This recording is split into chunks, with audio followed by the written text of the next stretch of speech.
What's good, y'all? This is your boy, Mr. Pound for Pound himself. And you know I'm in the house. And when I'm up in the house, you already know it's definitely going down. Anyways, I'm talking about the fights that took place last night. Kovalev, Brandon Rios. Definitely went down. Just going to recap the fights, give you a little post-fight coverage, my thoughts on the fights, a little bit of analysis. That's about it. Nothing too major. These fights, to me, weren't really all that. I mean, the Rios fight was exciting, back and forth. You know what I'm saying? It was dirty. It was gritty. I loved it. The decision, the disqualification is just, I mean, what can you do? You know what I mean? As far as Kovalev, crushed Caparello.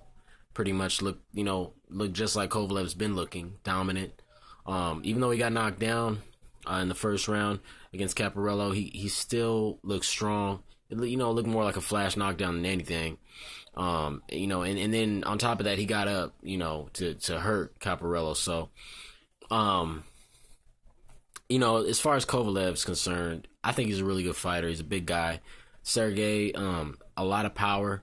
But to me, he's kind of doing his Kovalev thing right now still.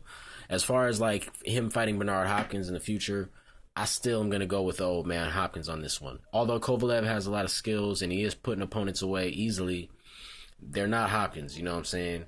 Caparello was 19-1, 6 KOs, you know what I'm saying? He took a knee to the body after he got hit to the liver by Kovalev. And then Kovalev, just pretty much cleaned him up after that. Much props though, man, to Caparello. He tried to fight, it didn't have it in him. And Kovalev is just too much for the dude, you know what I'm saying? But when it comes to Hopkins, I really don't think he's going to be able to do that to Hopkins. I think Hopkins is just too smart. Kovalev, to me, is just a big, strong dude, not really known as being a really smart fighter like Bernard. I think Bernard's going to take him to school. So we'll see what happens in that fight. It'll be very interesting. As far as Brandon Rios, this fight for him was like it was like a crossroads fight. Although he's not had a long career, and he's still young. I mean, he's taken a lot of damage. And in a way, this fight kind of was a crossroads fight for him with Chavez. Chavez looked good. I mean, he landed a hard left hook in round 2. There was other rounds where Chavez did good work. He hit Rios in the face, make Rios laugh. He'd get Rios' attention. He was busy in there. Ironically, a lot more busy than I thought. As far as the fight, I mean, it was busy. It was dirty. In round 6, Rios picked it up a little bit. You know what I'm saying? It did seem, though, that Chavez hurt Rios, I'd say, midway through the fight when I was watching the fight with a few of those right hands. I don't know if, people thought the same thing, but I thought Rios was kind of hurt. But, round 7 and 8, Rios did pretty good. But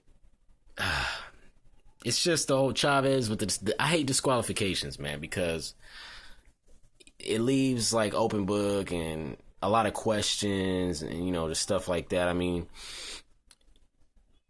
I just hate disqualifications. We come to see a fight, we come to see either a decisive victory or a decisive loss. We don't really like DQs. I mean, the majority of people don't really like disqualifications, you know what I'm saying? In round 8, I think Chavez got a point deducted for like rubbing his glove in Rios' face or something like that, and just fighting dirty, and both fighters fell down around 9. I mean, wrestling and shit like that. So it's just like, I don't know. It was a funny fight. It was a dirty fight. But and another thing about disqualifications also leaves controversies. It's another reason why I don't like them. Because at the end of the fight, Chavez was winning 75-74 on 2 of the cards. So Rios might have got a gift that night. You know what I'm saying? As far as Bam Bam Rios, I really don't know how his career is going to look. As far as like seeing him fight elite fighters, I don't think he beats any of them. I don't even think he beats any of the good to great fighters. I think, actually, if he gets in there with some good fighters, I think they might beat him, or he might have a good chance. But we'll see. I mean, he doesn't have much tools left in the tank, and I think Bam Bam is an easy scout. You know what I'm saying? I think he's easily scoutable now. You know what he's going to do, and if you could train to beat it, then beat it. But like I said, if he fights fighters that are lower caliber, he'll make good fights out of them. and stuff of that nature. But, you know, end all be all, people don't want to see disqualifications. They want to see dominant performances, especially from personalities like, you know, Bam Bam Rios, or people actually want to see him fight. You know, we want to see good, solid performances. So it was an okay night of boxing. You know, the Kovalev stoppage, and then the brawl with Rios and Chavez. Good night of boxing. You know, can't complain. Something to do while you're at the house. Y'all go ahead and tell me what you guys think. Go ahead and get at me in the comments section. Leave emails, whatever you want to do. Anyways, this is your boy, Mr. Pound for Pound. I'm out of here.